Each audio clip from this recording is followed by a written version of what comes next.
और अगली खबर यूपी के बलरामपुर से है, जहां पर बलरामपुर पुलिस को मिली बड़ी कामयाबी। अपनी ही पत्नी की हत्या कर 100 को टुकड़ों में कर अलग अलग स्थान पर फेंकने वाला हत्यारा पति आखिरकार चढ़ा पुलिस के हत्थे।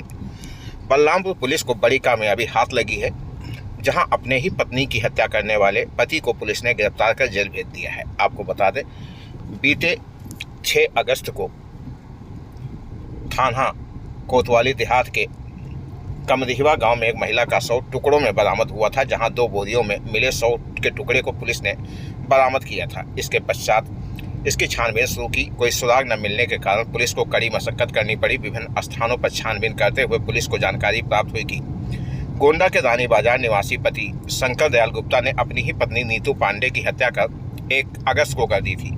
इसके पश्चात शव को घर में रखा था।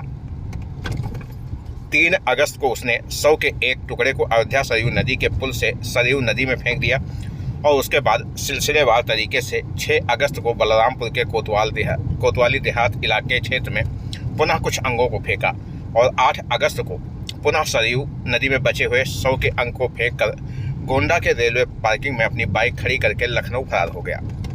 वहीं छानबीन करते हुए पुलिस इस तथ्य तक पहुंची कि बलरामपुर में फेंके गए शव के घटना स्थल से कुछ दूर पहले ही कैमरे में एक फुटेज दिखाई दिया, जिस पर एक संदिग्ध व्यक्ति मोटरसाइकिल पर पीछे सफेद बोरी बांध कर तथा दाहिने तरफ लेग गार्ड में बड़े झोले में एक सफेद बोरी ले जाता हुआ दिखाई पड़ा। को थाना कोतवाली देहात क्षेत्र में 2 बोरों में बॉडी कटी हुई पार्ट्स मिले थे और उसका पुलिस ने पंचायतनामा कराया। उसके बाद नियमावत उसमें मुकदमा पंजीकृत किया गया और इसके सफल अनावरण के लिए SIT का गठन किया गया, जिसमें कि एडिशनल SP के नेतृत्व में पूरी टीम ने काम करते हुए इसका सफल अनावरण किया है।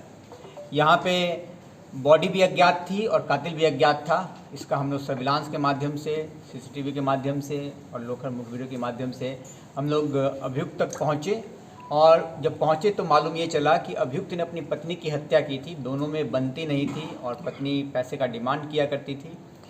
तो अभियुक्त ने एक बांका खरीद कर अपने घर में रख लिया था और 1 तारीख को सुबह में 5 बजे के आसपास उस बांके से उसके ऊपर प्रहार किया। प्रतिरोध में चाकू से पत्नी ने भी इसके ऊपर प्रहार किया और उसके बाद इसने बांके से उसका सर काट दिया और उसके बाद ये बॉडी के पार्ट्स को 3 दिन अलग अलग जगहों पे फेंका गया है। सबसे पहले 3 तारीख को सर और हथेली, दोनों हाथों की हथेली को सरयू नदी में अयोध्या के पास फेंका गया। फिर 6 तारीख को इसने जो हमें बॉडी पार्ट्स यहाँ मिले वहाँ फेंका गया। फिर 7 तारीख को बचे हुए बॉडी पार्ट्स को फिर से अयोध्या के पास फेंका गया है। और जो पूछताछ में तथ्य सामने आया है कि इसको बॉडी पार्ट्स मर्डर करने के बाद साक्ष्य छुपाने के उद्देश्य से ये बॉडी पार्ट्स फेंके गए और बॉडी पार्ट्स को ऐसे फेंकने का आइडिया इसको हॉलीवुड के मूवी से मिला था और इसने बॉडी को काटने के लिए जो ड्रिलर मशीन है, उसके आरी है, ये सब का परचेज़ किया और परचेज़ करने के बाद बॉडी को काटा और बोरे में पैक करके फेंका और अपने आप को बचाने के लिए इसने भरसक प्रयास किया। इसलिए इसने निरंतर बॉडी को फेंकने के मध्य में भी अपने जो किराना की दुकान है उसको भी खोला है, जिससे कि लोगों को संदेह न हो। और मृतका के मोबाइल भी इसने फेंके हैं जो पुलिस ने बरामद किए हैं। तो इस पूरे प्रकरण में हमने सभी साक्ष्य इकट्ठा कर लिए हैं और जो पुलिस ने इसमें बरामद किया है उसमें इसकी मोटरसाइकिल जिससे बॉडी पार्ट्स को फेंका गया वो, मृतक का मोबाइल, घटना में जो भी आला कत्ल के समान प्रयोग में लाए गए हैं वो भी, और साथ में जो एविडेंस मिटाने के लिए, साक्ष्य मिटाने के लिए बॉडी को काटा गया है वो सभी हथियार पुलिस ने बरामद किए हैं।